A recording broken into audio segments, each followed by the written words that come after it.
تو آپ اتنی بڑی خوشی کا اظہار کر رہے ہیں. ہمیں بھی جتنی توفیق ہو یہ عمل بسم اللہ الرحمن الرحیم. In the name of Allah, the Beneficent, the Merciful. نحمده ونصلي على رسوله الكريم. أما بعد فأعوذ بالله من الشيطان الرجيم. بسم الله الرحمن الرحيم. محترم سامعین و ناظرین، اللہ رب العزت نے ساری مخلوق کو پیدا کیا اور ساری مخلوق میں سے سب سے بہتر اور افضل مخلوق انسان ہے. اس لیے کہ اللہ نے قرآن پاک میں قسم کھا کے فرمایا والتین والزیتون وطور سینین وہذا البلد الامین. یہ 4 قسمیں ہیں، تین، زیتون اور وطور سینین. طور سینین وہ پہاڑ ہے جہاں موسیٰ علیہ السلام اللہ سے ہم کلام ہوا کرتے تھے. ھذا البلد الامین، بلد امین، برکتوں والا شہر مکہ المکرمہ کی قسم کھا کے فرمایا لقد خلقنا الانسان فی احسن تقویم. میں نے انسان کو سب سے افضل اور اعلیٰ بنایا. اب پھر دیکھو انسانوں میں سے اللہ نے انبیاء علیہ السلام کو اور اونچا مقام عطا فرمایا. پھر نبیوں میں سے اللہ رب العزت نے امام الانبیاء رحمت للعالمین محمد الرسول اللہ صلی اللہ علیہ وسلم کو سب سے زیادہ اونچا مقام اور مرتبہ عطا فرمایا. یہ انسانوں میں ایمان والے کوئی کی شان ہے. تو پتہ چلا اللہ کے نزدیک ایمان، اسلام یہ بڑی اونچی چیز ہے، کیونکہ قرآن پاک میں فرمایا ان الدین عند اللہ الاسلام. اللہ کے نزدیک بہترین مذہب جو ہے دین اسلام ہے. تو جو اس کو قبول کرے گا، اس کے مطابق زندگی گزارے گا، قرآن پاک کی ہدایات کے مطابق، نبی کریم صلی اللہ علیہ وسلم کے فرمان کے مطابق، تو پھر انعامات کی اللہ اس کے اوپر بارش کر دے. سبحان اللہ. تو لوگ پوچھتے ہیں وظائف بھی بتائیں تاکہ ہمارے اوپر بھی اللہ کے انعامات ہو جائیں. دیکھیں سب سے بڑا وظیفہ وہ یہ ہے کہ اللہ کے حکم کو مانا جائے. یہ سب سے بڑی بات ہے، حکم کو ماننا. اب جب تک قرآن پاک کی تعلیمات حاصل نہیں کریں گے پتہ نہیں چلے گا کیسے اللہ کا حکم ماننا. قرآن پاک ہماری ایسی رہنمائی کرتا ہے جس سے پتہ چلتا ہے کہ ہم نے کیسی زندگی گزارنی ہے، اور اس رہنمائی کے لیے اللہ نے محبوب صلی اللہ علیہ وسلم کو دنیا میں یہ ہدایت کی کتاب دے کر بھیجا. فرمایا ذالک الکتاب لا ریب فیہ. یہ ایسی کتاب ہے جس میں کوئی شک نہیں. اب دنیا میں کتنی کتابیں ہیں، لیکن ان کتابوں کے اندر کوئی نہ کوئی غلطی ضرور ہو جاتی ہے، کوئی کوتاہی، کوئی کمی رہ ہی جاتی ہے. انسان ہے لیکن یہ کلام ہے اللہ کا، اس کے اندر کوئی غلطی نہیں ہے. یہ یوں سمجھیں جیسے اللہ خالق ہے، اس کا کلام بھی خالق ہے. یہ ایک مسئلہ چلا ایک بادشاہ کے دور میں. وہ یہ کہتا تھا کہ قرآن مخلوق ہے۔ علماء نے جو درباری ملا تھے، بادشاہ کو ماننے والے تھے، فتویٰ دے دیا کہ مخلوق ہے۔ جب یہ بات امام احمد بن حنبل رحم اللہ کے پاس گئی، انہوں نے کہا یہ بات ہرگز نہیں ہو سکتی۔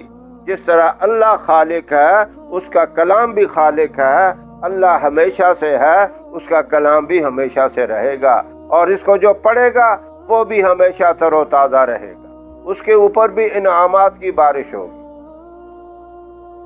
اب بادشاہ نے اپنے بندے بھیجے، پولیس بھیجی کہ امام صاحب سے یہ فتویٰ لکھوا کے لاؤ، اس پہ سائن کریں۔ انہوں نے کہا ہرگز نہیں، یہ نہیں ہو سکتا، اللہ بھی خالق اور اس کا کلام قرآن پاک یہ بھی خالق، یہ ختم نہیں ہونے والا۔ کہا سزا دی جائے گی، جیل میں بند کر دیا جائے گا، کوڑے لگیں گے۔ فرمانے لگے سب کچھ منظور ہے لیکن یہ کام نہیں کر سکتا۔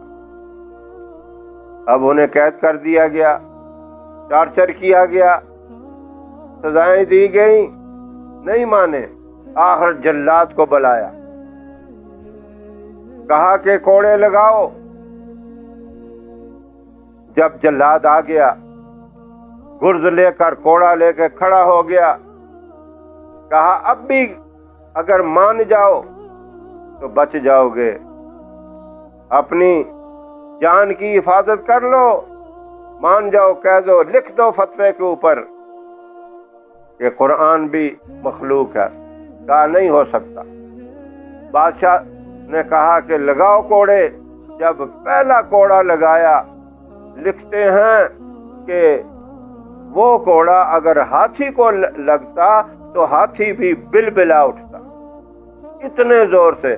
اور انہوں نے جب پہلا کوڑا لگا تو کہا الحمدللہ، کتنی حیرانگی والی بات ہے، اور کہا کہ اللہ کا شکر ہے میں کوئی چوری پہ کوڑے نہیں کھا رہا، کوئی ڈاکے پہ کوڑے نہیں کھا رہا، میں نے کسی کے اوپر ظلم نہیں کیا، کسی کا حق نہیں دبایا، میں اللہ کے اس مقدس کلام کے اوپر کوڑے کھا رہا۔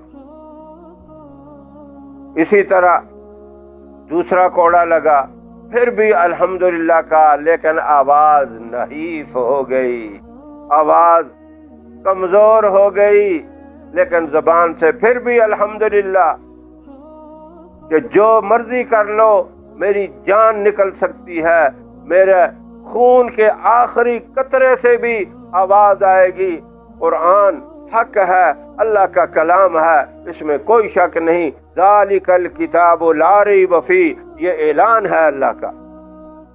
تیسرا کوڑا لگا، روح کف سے انصری سے پرواز کر گئی، روح نکل گئی، لیکن یہ بات نہیں تسلیم کی کہ قرآن مخلوق ہے۔ اتنی ہمت، اتنی جرت اور اتنی طاقت، یہ امام احمد بن حنبل، تاریخ اس بات کی گواہ ہے کہ جنازے کے اندر اس دور میں 60,000 آدمی جمع ہو گئے، مرد، عورتیں، بچے، اتنی مخلوق۔ آپ کا جنازہ دیکھ کر لوگوں نے کلمہ پڑھ لیا، مسلمان ہو گئے، یہودی بھی تھے وہ بھی دیکھ کے کلمہ پڑھ کے مسلمان ہو گئے، عیسائی تھے وہ بھی دیکھ کے کلمہ پڑھ کے مسلمان ہو گئے، اور جو مسلمان تھے ان کے ایمان کے اندر اور تقوی اور جذبات۔ اور ایک دفعہ زندگی میں آپ کو روضہ مبارک کے سامنے سے گزارا گیا، تکلیفیں اٹھاتے رہے، اور اس حالت میں آپ کو گزارا کہ گلے کے اندر جوتوں کا ہار ڈالا، گدھے پہ سوار کیا، بادشاہ کے ساتھ مقابلہ تھا اللہ کی ذات کے بارے میں۔ تو جب گزرے، اندر سے آواز آئی روضہ مبارک سے، اے احمد بن حنبل، آج تو نے میری خاطر میرے دین کی خاطر، میرے قرآن کی خاطر یہ ذلت برداشت کی ہے، یہ ہار گلے کے اندر برداشت کی ہے، کل قیامت والے دن جنت کے دروازے پہ میں تیرے لیے پھولوں کا ہار لے کر کھڑا ہوں۔ جب وہ گزرے پھر کہنے لگے لوگوں سے مجھے ایک دفعہ پھر وہاں سے گزارو۔ جو اس آواز میں لذت ہے وہ دنیا کی کسی چیز میں لذت نہیں۔ اللہ نے دنیا کے اندر ہی ان کو دکھا دیا۔ اب لوگ وظائف پوچھتے ہیں، اب وظائف کیا بتائے جاتے ہیں؟ یہی بتاتے ہیں بھئی سورہ فاتحہ پڑھو، یہ دعا بھی ہے، شفا بھی ہے، اللہ کی طرف سے رحمت بھی ہے۔ سورہ بقرہ کی آخری آیات مبارکہ پڑھو، یہ اللہ نے تحفے کے طور پر آپ کو جنت سے عطا کی۔ آیت الکرسی پڑھو، اس کے اندر اللہ کا اتنا زبردست تعارف ہے، سارے مسئلے حل ہوں گے۔ اور آیت کریمہ پڑھو، یونس علیہ السلام کو اللہ نے مچھلی کے پیٹ سے نجات دی، فرمایا کہ اگر یہ نہ پڑھتے تو قیامت کی صبح تک مچھلی کے پیٹ میں رہتے۔ ان کا مسئلہ حل ہوا، فرمایا جو بھی ایمان والا پڑھے گا اس کے اسی طرح مسئلے حل ہوں گے۔ سورہ تغابن کے بارے میں فرمایا سورہ ملک پڑھو، قبر کی تاریکی اور تنگی سے حفاظت ملے گی۔ سورہ واقعہ پڑھو، روزی میں برکت آئے گی۔ صبح روزانہ سورہ یاسین پڑھو، سورہ رحمان پڑھو، یہی چیزیں بتائی جاتی ہیں۔ اب جو بندہ سارا قرآن پڑھے گا تو اس میں یہ ساری چیزیں آئیں گی یا نہیں آئیں گی؟ اب وظیفہ سمجھو، وظیفہ قرآن کا ہے۔ آپ نے قرآن کریم کی تلاوت روزانہ کرنی ہے، جتنی بھی کر سکیں، 1 سے 12 پڑھ سکیں، آدھا پڑھیں، 1 ربع پڑھیں، 2 رکوع پڑھیں۔ فرمایا کہ جتنا آسانی سے پڑھ سکتے ہو آسانی سے اتنا ہی پڑھو، لیکن روزانہ پڑھو۔ جب آپ نے شروع کرنا ہے، ابتدا سورہ فاتحہ سے ہے، شروع کرنے سے پہلے یہ دعا مانگنی ہے کہ یا اللہ جتنی بھی خیر کی، برکت کی، کامیابی کی دعائیں ہیں قرآن کریم کے اندر، وہ ساری کی ساری مجھے عطا فرما۔ اور جتنی اس کے اندر وعید سنائی گئی ہے، جہنم سے بچنے کی دعائیں اور وظائف بتائے گئے ہیں، یا اللہ ان سب سے، ان تاریکیوں سے، ان ظلمات سے، ان تنگیوں سے، ان پریشانیوں سے، اور قبر کے عذاب جو قرآن پاک میں بتائے گئے ہیں، یا اللہ ان ساری چیزوں سے میرے پورے گھر کی، میرے بچوں کی، پورے اہل خانہ کی حفاظت فرما۔ یہ شروع کرنے سے پہلے دعا مانگنی ہے۔ جب آپ یہ دعا مانگ لیں گے ساری خیر ملے گی، اور سارے فتنوں سے، ساری برائیوں سے، شیطان کے شر سے، ہر طرح کے دشمن جو جادو کے ذریعے ہوں، ظاہری ہوں، چھپے ہوئے ہوں، سب سے حفاظت ہو جائے گی۔ یہ دعا مانگ کے آپ نے قرآن پاک کو شروع کرنا ہے، جتنی ہمت، جتنی توفیق ہے روزانہ پڑھنا ہے۔ اور گھر کے سب افراد نے، چھوٹے بچوں نے، بڑوں نے، بچیوں نے، عورتوں نے، سب نے روزانہ اس طرح تلاوت کرنی ہے۔ اور جب قرآن پاک مکمل ہو جائے تو اس وقت بھی اسی طرح دعا کرنی ہے کہ یا اللہ جو کچھ میں نے پڑھا ہے اس کے اندر جو بھی خیر و برکات ہیں وہ ساری مجھے عطا فرما، شر اور فتنوں سے حفاظت فرما۔ اللہم نور قلوبنا بالقرآن، اللہم زین اخلاقنا بالقرآن، اللہم نور قبورنا بالقرآن، اللہم نجنا من النار بالقرآن، اللہم ادخلنا فی الجنت بالقرآن، اللہم یا شافی الامراض اشف مرضانا مرضى المسلمین۔ یہ دعائیں کرنی ہیں۔ یہ دعائیں ضروری نہیں ہیں، عربی میں نہیں آتی تو اپنی زبان میں کریں۔ آپ اردو بولتے ہیں، پنجابی بولتے ہیں، پشتو بولتے ہیں، ہندکو بولتے ہیں، انگلش بولتے ہیں، فارسی بولتے ہیں، کوئی بھی زبان ہے آپ کی، آپ اپنی زبانوں میں دعا مانگے اللہ سے۔ اللہ تو ہر بات کو، ہر زبان کو سمجھتا ہے۔ ایک وقت میں ساری مخلوق مانگے تو اللہ سنتا ہے۔ تو آپ نے خیر و برکت کی دعائیں مانگنی ہے، اور پھر کچھ تھوڑا سا شکرانے کے طور کے اوپر کچھ بچوں میں تقسیم کر دیں، یا اپنے گھر والوں کے لیے کوئی اچھے رزق کا انتظام کر لیں۔ اچھا رزق تو سارے اچھے ہیں، یعنی کچھ اپنے معمولات سے ہٹ کر کوئی بہترین میٹھا تیار کر لیں، کچھ کر لیں، یہ بھی اللہ کی نعمت ہے۔ فاروق اعظم رضی اللہ تعالیٰ عنہ نے سورہ بقرہ جب مکمل ہوئی تو اونٹ ذبح کر کے تقسیم کیا۔ سبحان اللہ، یہ ہیں قرآن کی قدر کرنے والے۔